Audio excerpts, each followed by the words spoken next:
हिंदी गद्य का प्रथम युग भारतेंदु युग कहलाता है। हिंदी गद्य का प्रथम युग भारतेंदु युग कहलाता है। हिंदी गद्य के जनक के रूप में भारतेंदु का नाम आता है। हिंदी गद्य के जनक के रूप में भारतेंदु का नाम आता है। प्यारे बच्चों, मैं डॉक्टर चारुशीला सिंह हिंदी की कक्षा में आप सभी का स्वागत करती हूँ। बच्चों, अभी आपने मेरे मुख से कुछ पंक्तियाँ सुनी, आपने अंदाज़ा लगा लिया होगा कि आज हमें पुनः साहित्य इतिहास की भावभूमि पर भ्रमण करना है। जी हाँ बच्चों, आप सही समझ रहे हैं। पिछली कक्षा में हमने और आपने साहित्य इतिहास के अंतर्गत गद्य साहित्य के इतिहास के बारे में पढ़ा, समझा, सीखा और जाना।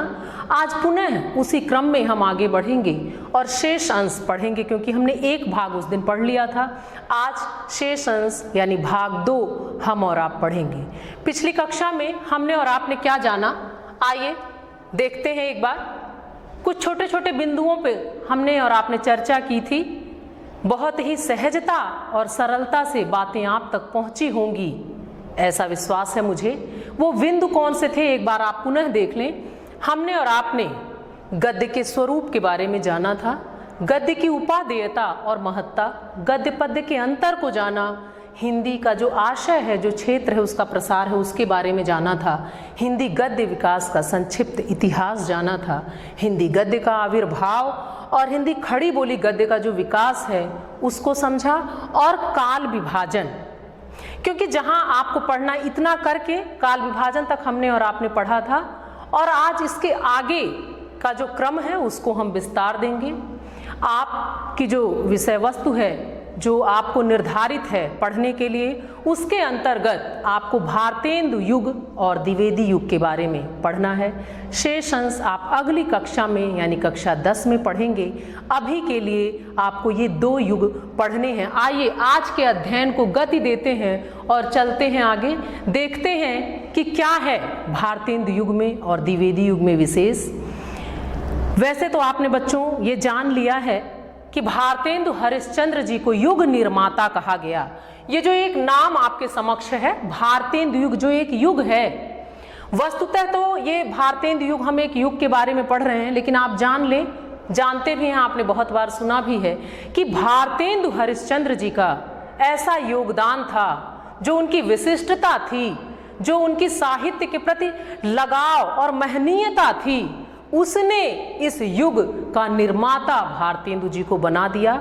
हिंदी गद्य के लिए उन्होंने इतना सारा काम किया है कि उन्हें युग निर्माता की उपाधि मिल गई और वो हिंदी गद्य के जनक कहे जाते हैं। आइए देखते हैं इस युग में और क्या क्या है और क्या हुआ साहित्य के स्वरूप में, कैसा कैसा बदलाव आया गद्य में, देखते हैं बच्चों। आइए ध्यान दें, भारतेंदु युग का गद्य अत्यंत सजीव है।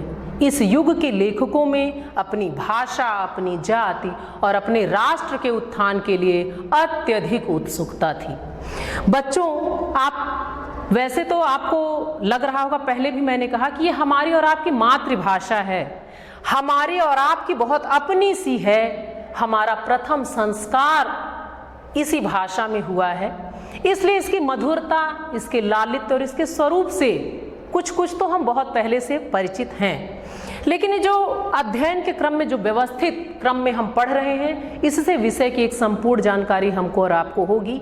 विषय बहुत ही आसान है, बस थोड़े से ध्यान देने की आवश्यकता है। इसलिए ध्यान दें कि बताया जा रहा है कि भारतेंदु युग का गद्य अत्यंत सजीव था और इस युग के जो लेखक थे उन्होंने बहुत काम किया। किस पर? भाषा को लेकर, अपने राष्ट्र और जाति के उत्थान के लिए अपनी भाषा पर बहुत ज़्यादा काम किया। इस नई लहर को देखिए, उन्होंने क्या किया, उनमें उत्सुकता थी, उत्साह था कुछ करने का।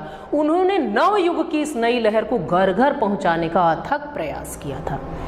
उन्होंने इसके प्रचार प्रसार के लिए घर घर तक इसको पहुंचाने के लिए बहुत ही अथक, मतलब बहुत मेहनत किया, बहुत कड़ा मेहनत किया, बहुत ज़्यादा प्रयास उन्होंने किया। किसके माध्यम से?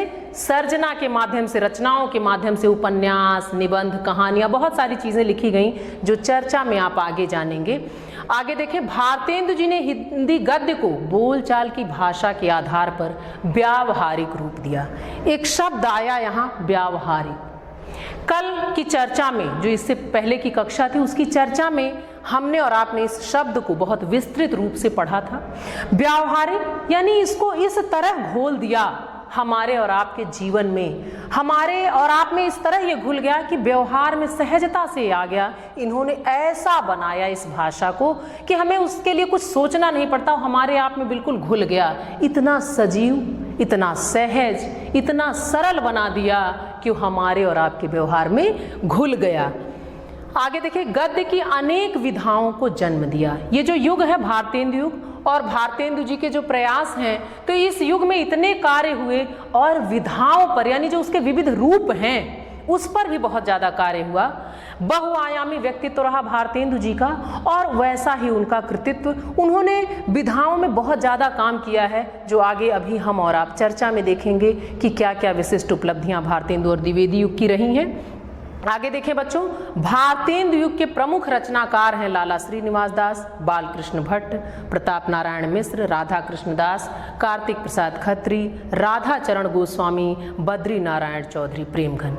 ये वो विशिष्ट, ये वो महनीय रचनाकार हैं जिनका एक विशेष योगदान रहा इस युग को विस्तृत बनाने में, स्थापित करने में, इसको सुगठित करने में। क्योंकि बच्चों आप जानते हैं कि एक व्यक्ति चलता है, एक विचार, एक प्रवाह जन्म लेता है और उसके बाद उस प्रवाह में, उस विचार में लोग मिलते जाते हैं और वो प्रसार पाता जाता है। तो युग निर्माता जो भारतेंदु हरिश्चंद्र जी हैं, उन्होंने जो एक राह दिखाई, उस राह को और भी मजबूत बनाने के लिए, उसको सहज सरल बनाने के लिए, उसमें लोगों को घोल देने के लिए, उसको व्यावहारिक जीवन में उतार देने के लिए जिन लोगों ने काम किया, वो यही विशिष्ट लोग हैं जिनके योगदान से ये युग समृद्ध हुआ। ये वो लोग हैं जिनकी लेखनी ने इस युग को स्थापित किया और जो आज हम और आप पढ़ रहे हैं, लिख रहे हैं, और जाने कब तक इस योगदान की चर्चा होती रहेगी, पढ़ते रहेंगे। आइए इस युग के कुछ और चर्चा की तरफ चलते हैं आगे। भारतेंदु जी हिंदी की उन्नति के लिए पर्याप्त सजग रहे। उनके अनुसार, ध्यान दें बच्चों, ये दो पंक्ति जो भारतेंदु जी की हिंदी के प्रति लगाव की व्यंजना करती है कि हिंदी के प्रति उनके मन में क्या था। वो कहते हैं, निज भाषा उन्नति है सब उन्नति को मूल, बिनु निज भाषा ज्ञान के मिटे नहीं कुसुम। उन्होंने कहा कि अगर उनका मानना था कि अगर हमें और आपको उन्नति करनी है तो सबसे पहले निज भाषा यानी अपनी भाषा का ज्ञान प्राप्त करना होगा, उसके लिए प्रयास करना होगा, उसमें स्थापित होना होगा। और वही वो मूल है, वो जड़ है, जहां अगर हम स्थापित हो गए तो हमारा प्रसार हर दिशा में होने लगेगा। बिनु निज भाषा ज्ञान के मिटे नहीं कुसुम। उनका मानना था कि हम सारी दुनिया को जान लें, लेकिन अगर हम स्वयं को नहीं जान पाते, अपनी भाषा को नहीं जान पाते, तो जो एक पीड़ा है वो हमेशा चुभती रहती है, वो कभी मुक्त नहीं होने देती। इसलिए अपनी भाषा का ज्ञान बहुत ही आवश्यक है। ये ऐसी पंक्तियां हैं जो उस लगाव, उस महनीयता, उस लालित्य, उस महत्व और कर्म के उस क्षेत्र पे, कि कर्म का जो इनका क्षेत्र इन्होंने अपना निर्धारित किया वो यही था, निज भाषा। इसमें आपने बहुत सारे काम किए। अभी आपने पढ़ा कि विविध विधाओं का विकास हुआ, जिसमें सहयोगियों का, साथी रचनाकारों का तो योगदान था ही, लेकिन आपने विशेष योगदान किया। इसीलिए एक युग निर्माता आपको कह दिया गया। कोई यूं ही युग निर्माता नहीं होता बच्चों। आपका जो योगदान था वो इतना बड़ा था, इतना विराट था, इतना विशिष्ट था कि इस युग के निर्माता के रूप में हम आपको जानने लगे। भारतेंदु हरिश्चंद्र जी के योगदान ही था कि उनके योगदान की वजह से इस युग का नाम ही भारतेंदु युग पड़ गया। आगे देखें, हिंदी में इधर कुछ उत्कृष्ट साहित्यिक जीवन चरित्र और आत्मकथाएं प्रकाशित हुई हैं। इस युग की बात चल रही है तो यहाँ कुछ उत्कृष्ट रचनाएं सामने आई, जो आत्मकथाएं थीं, जो जीवन चरित्र थे। वो क्या क्या थे आइए बच्चों देखते हैं। इनमें अमृत राय द्वारा लिखी गई प्रेमचंद्र की जीवनी, जिसका नाम है कलम का सिपाही, डॉक्टर राजेंद्र प्रसाद की आत्मकथा, के बाद पांडेय वेचन शर्मा उग्र की आत्मकथा अपनी खबर, बच्चन जी की आत्मकथा क्या भूलूं क्या याद करूं, वह नीड़ का निर्माण फिर से, आदि कृतियां बहुत लोकप्रिय हुई, लोगों ने बहुत पढ़ा। और आज भी पढ़ी जा रही, युगों तक पढ़ी जाएंगी, सुनी जाएंगी, समझी जाएंगी। इस पे तरह तरह के शोध होते हैं, कार्य होते हैं। तो ये जो पढ़ना और पढ़ाना चलता रहेगा, ये योगदान है इस विशिष्ट युग की। विष्णु प्रभाकर ने शरद चंद्र की जीवनी आवारा मसीहा लिखकर यश प्राप्त किया। हमारे और आपके कर्म ही हमें यश दिलाते हैं, नाम दिलाते हैं। तो इन साहित्यकारों की ये उपलब्धियां हैं जो भारतेंदु युग में गुथ कर हमारे और आपके समक्ष हैं। आइए बच्चों, अब आपके निर्धारित पाठ्यक्रम से जो दूसरे युग की चर्चा हमें और आपको करनी है उसकी तरफ चलते हैं, जो है द्विवेदी युग। आगे हम इन युग के जो योगदान हैं, जो बहुचर्चित रचनाएं हैं, जो निबंध हैं, जो कहानियां हैं, जो उपन्यास हैं, उनके बारे में हम विस्तृत चर्चा करेंगे। लेकिन पहले इस युग के योगदान के बारे में जान लें। द्विवेदी युग, ध्यान दें बच्चों, क्या है? हिंदी गद्य साहित्य के अंतर्गत भारतेंदु जी के बाद द्विवेदी, महावीर प्रसाद द्विवेदी का व्यक्तित्व तो सर्वाधिक प्रभावशाली रहा। बच्चों, आप जानते हैं कोई एक विचार, एक प्रवाह, एक बात, एक योजना अगर चलती है तो जैसे जैसे वो आगे अलग अलग सोपानों पे पहुंचती है, वो सुधरती है, वो संवरती है, वो विस्तृत होती है, वो परिष्कृत होती है। तो जो एक स्वरूप चला था गद्य का, जो भारतेंदु युग से एक धारा चली थी, वो द्विवेदी युग में आते आते जब द्विवेदी जी का योगदान इसमें हुआ तो भाषा का जो है परिष्कार हुआ। परिष्कार मतलब वो दोषों से मुक्त हुई, वो सहज हुई, वो सरल हुई, वो तत्सम प्रधान हुई। उसको दोष मुक्त करने का जो श्रेय है वो महावीर प्रसाद द्विवेदी जी को जाता है। हिंदी गद्य साहित्य की विषय वस्तु और भाषा शैली पर इनका अमिट छाप, इनकी जो छाप है, क्यों? क्योंकि भाषा के परिष्कार को लेकर आप सजग रहे, आपने साहित्य में उसकी गति को, उसके प्रवाह को और तेज करने का काम किया, उसकी शुद्धता की तरफ ध्यान दिया, तो आपका योगदान जो है भाषा शैली के क्षेत्र में अभूतपूर्व है, अविस्मरणीय है। सन 1900 ईस्वी से 1922 ईस्वी तक का समय हिंदी गद्य साहित्य के इतिहास में द्विवेदी युग के नाम से जाना जाता है। आपने पिछली कक्षा में भी ये पढ़ा था, काल विभाजन, जो समय निर्धारण है उसको एक सारणी के माध्यम से आपके समक्ष प्रस्तुत किया गया था, जिसमें आपने जाना था कि जो ये युग है उसकी जो समय सीमा है वो 1900 से 1922 तक है। सरस्वती इस युग की महत्वपूर्ण पत्रिका थी। इस युग में जो पत्रिका साहित्य की निकली, जिसने बहुत सारे काम किए, जिसके माध्यम से साहित्य के लिए बहुत कुछ किया गया, रचा गया, लिखा गया, परिष्कार हुआ भाषा का, वो सरस्वती पत्रिका थी, जिसने हिंदी गद्य को नवीन एवं परिष्कृत रूप दिया। आचार्य महावीर प्रसाद द्विवेदी इसके यशस्वी संपादक थे। द्विवेदी जी की ही पत्रिका है, संपादक आप ही थे। द्विवेदी जी के अथक प्रयासों से जहां एक और भाषा में कसाव और निखार आया, वहीं जयशंकर प्रसाद, चतुर्सेन शास्त्री, सुदर्शन, आचार्य पद्म सिंह शर्मा, माधव प्रसाद मिश्र, सरदार पूर्ण सिंह, गोविंद नारायण मिश्र बाबू, श्याम सुंदर दास मिश्र बंधु, लाला भगवान दीन, कुछ अन्य नाम भी हैं बच्चों, देखें, चंद्रधर शर्मा, गुलेरी, गणेश शंकर विद्यार्थी जैसे समर्थ लेखक सामने आए। ये उन लेखकों की सूची है जिन्होंने इस युग को समृद्ध किया, इसको प्रभावशाली बनाया, इसकी जो छाप है, इसका जो प्रभाव, उसको अमिट बना दिया।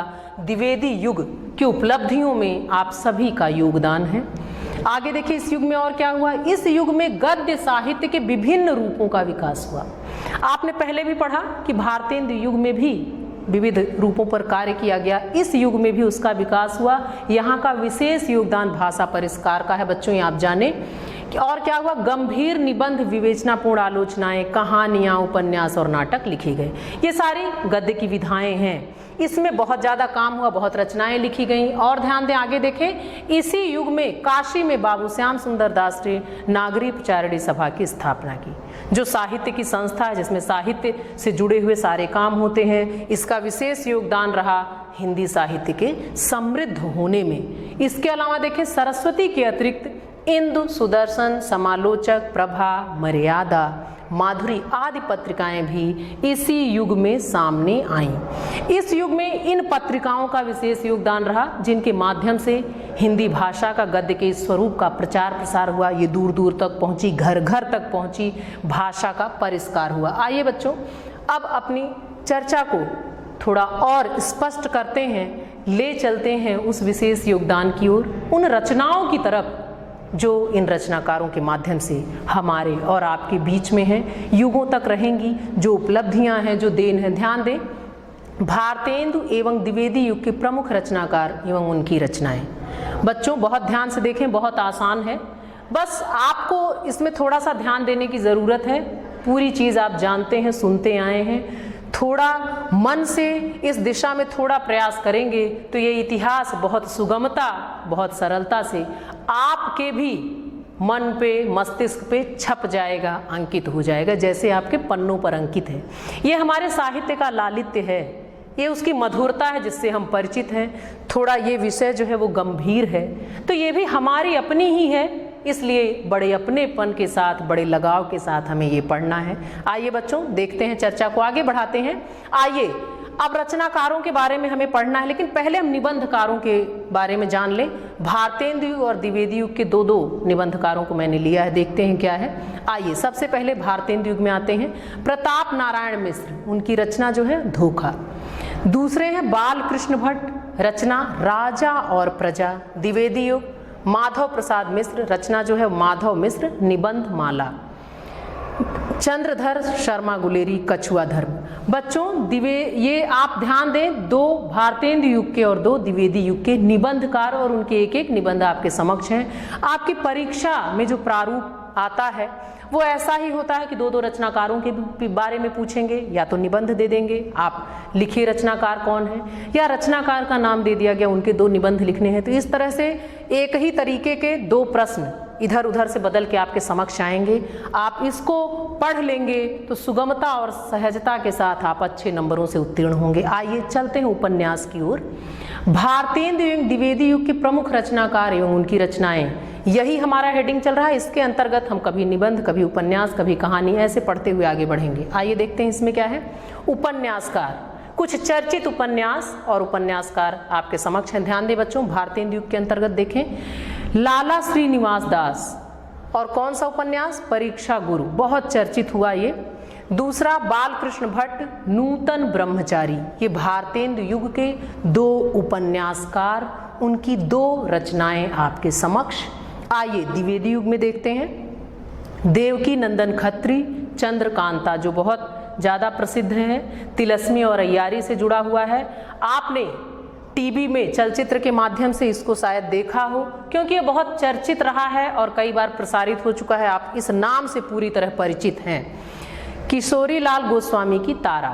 तो ये उपन्यासों के क्रम में आपने भारतेंदु युग और द्विवेदी युग के दो उपन्यासकारों के बारे में जाना, उनकी रचनाओं के बारे में जाना। आइए इस चर्चा को और आगे बढ़ाते हैं और चलते हैं, देखते हैं आगे कहानीकार और नाटककार के बारे में जानते हैं। भारतेंदु एवं द्विवेदी युग के प्रमुख कहानीकार एवं नाटककार। आइए, क्योंकि आपने बार बार पढ़ा बच्चों कि गद्य की विविध विधाओं का, तो ये विधाएं क्या हैं, ये यही हैं, कभी निबंध, नाटक, उपन्यास, कहानी, ये सारी विधाएं हैं।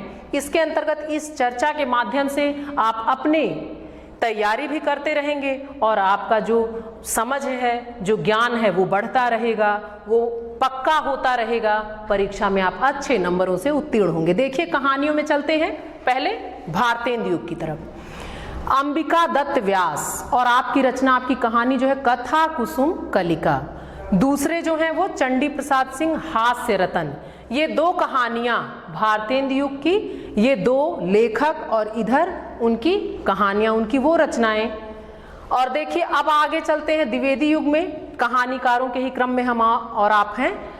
राजा राधिका रमण प्रसाद सिंह, कानों में कंगना, और दूसरा विश्वंभर नाथ शर्मा कौशिक जी का रक्षा बंधन। आइए और आगे चलें, थोड़ा और जानते हैं, नाटककारों के बारे में जानते हैं। भारतेंदु युग में चलते हैं। पहले भारतेंदु हरिश्चंद्र नील देवी। आप जान लें, आपने पढ़ा था कि बहुआयामी है इनका व्यक्तित्व, इन्होंने बहुत कुछ लिखा है, नाटकों में भी आपका विशेष योगदान है। नील देवी। बाल कृष्ण भट्ट, नल दमयंती स्वयंवर। द्विवेदी युग में चलते हैं, देखते हैं। लक्ष्मी प्रसाद जी का है उर्वशी, शिवनंदन सहाय सुदामा। और आगे चलते हैं बच्चों, एक प्रश्न पत्र पत्रिकाओं से जुड़ा हुआ भी आता है, आपकी परीक्षा में पूछा जाता है। आप जब भी बैठें थोड़ा टाइम जब भी हो इन पत्रिकाओं को लेकर थोड़ी चर्चा करें, आपकी तैयारी होती रहेगी। आइए कुछ जो प्रसिद्ध पत्र पत्रिकाएं जिनका विशेष योगदान रहा उनके बारे में थोड़ी चर्चा कर लेते हैं। भारतेंदु एवं द्विवेदी युग में हिंदी साहित्य की प्रमुख पत्र पत्रिकाएं। क्रम देखें, पत्रिका का नाम है, संपादक का नाम है और प्रकाशन स्थान है। पहले भारतेंदु युग के अंतर्गत आते हैं कवि वचन सुधा, ये पत्रिका है, इसके संपादक का नाम भारतेंदु हरिश्चंद्र, और कहाँ से ये निकलता रहा, कहाँ से प्रकाशित हुआ, वो है काशी। दूसरी पत्रिका हिंदी प्रदीप बालकृष्ण भट्ट जी की, जो इलाहाबाद से प्रकाशित होती रही। आनंद कादम्बिनी बद्री नारायण चौधरी प्रेमघन जी की, जो मिर्जापुर से निकली। अब आइए द्विवेदी युग की कुछ विशिष्ट पत्रिकाओं की ओर चलते हैं। सबसे पहला जो प्रतिनिधि है और जो द्विवेदी जी की ही है, सरस्वती आचार्य महावीर प्रसाद द्विवेदी के इलाहाबाद से, इंदु अंबिका प्रसाद गुप्त जी की काशी से, और मर्यादा कृष्णकांत मालवीय जी की। आगे बच्चों आइए विविध के अंतर्गत कुछ चर्चा, कुछ बिंदु जानते हैं, आपकी परीक्षा की दृष्टि से महत्वपूर्ण है, इसलिए इन बिंदुओं पर भी चर्चा करते हैं। पहला ध्यान दें, कवि वचन सुधा का प्रकाशन काल सन 1868 ईस्वी। हरिश्चंद्र मैगजीन का प्रकाशन काल सन 1873 ईस्वी। तीसरा देखिए, हिंदी गद्य के विकास में सर्वाधिक योगदान करने वाली जो पत्रिका है वो कौन सी है? सरस्वती। चौथा देखें, सरस्वती का प्रकाशन काल सन 1900 ईस्वी। द्विवेदी युग की सर्वप्रथम पत्रिका सरस्वती, जो आपने अभी द्विवेदी युग की चर्चा में भी पढ़ा था। परीक्षा की दृष्टि से ये महत्वपूर्ण बिंदु थे, इसलिए मैंने इस पर भी चर्चा कर दी। आइए बच्चों थोड़ा और आगे बढ़ते हैं। जो एक बात, जो एक चर्चा बार बार आपके समक्ष आई वो थी कि गद्य की विविध विधाओं का, विभिन्न विधाओं का क्या है। तो आपने बार बार ये सुना कि विविध विधाओं पर कार्य किया गया, विविध विधाओं की शुरुआत हुई, उस पर बहुत ज़्यादा काम किया गया। ये विधाएं हैं क्या, किन विधाओं पर कार्य किया गया, वो आपने अभी चर्चा के बिंदु में पढ़ा। दो रचनाकारों के बारे में, कहानीकार, उपन्यासकार, निबंधकार, नाटककार, सबके बारे में आपने जाना। पत्रिकाओं के योगदान के बारे में जाना, उनके प्रकाशन वर्ष के बारे में जाना। आइए अब गद्य की जो विविध विधाएं हैं उनके बारे में जानते हैं कि ये विधाएं क्या हैं, उसके कितने रूप हैं। ध्यान दें बच्चों, पहला है निबंध, फिर कहानी, जीवनी, आत्मकथा, रेखा चित्र, संस्मरण, यात्रा साहित्य, रिपोर्टाज और गद्य काव्य। ये गद्य की विधाएं हैं। एक प्रश्न भी आपसे पूछा जाता है कि गद्य की किन्हीं 2 विधाओं के नाम लिखिए, तो ये सारी हैं, आप किसी की क्या भी नाम लिख सकते हैं, लेकिन ये विधाएं हैं क्या? आइए एक संक्षिप्त चर्चा इन विधाओं के बारे में करते हैं। आप सभी परिचित हैं लगभग। सबसे पहला तो हमारे और आपके समक्ष जो आता है वो निबंध आता है। निबंध अर्थात वो रचना जो एकदम कसी हुई, जिसकी भाषा हो, जो बंधा हो, जिसके नाम से ही व्यंजना हो रहा है, निबंध, जो बहुत ही ढंग से व्यवस्थित क्रम में सलीके से बंधा हो, गठी हुई भाषा में होता है, उसको हम निबंध कहते हैं। और ये जो निबंध हैं वो कई तरीके से होते हैं। अगर मुख्य रूप से देखें तो ये निबंध 4 प्रकार के आपके समक्ष आते हैं।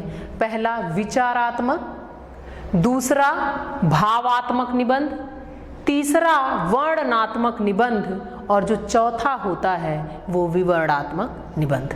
तो ये निबंध के जो रूप हैं वो इस रूप में आपके समक्ष आते हैं। निबंध से आप परिचित हैं, आप पढ़ते भी रहते हैं। ये गंभीरता लिए हुए लेख होता है, भाषा बहुत सटीक, बहुत सधी हुई, बहुत सुलझी होती है, और जो कहा गया कि निबंध कसा हुआ होता है, गठित होता है, तो ये मुख्य विशेषता है भाषा की निबंध की।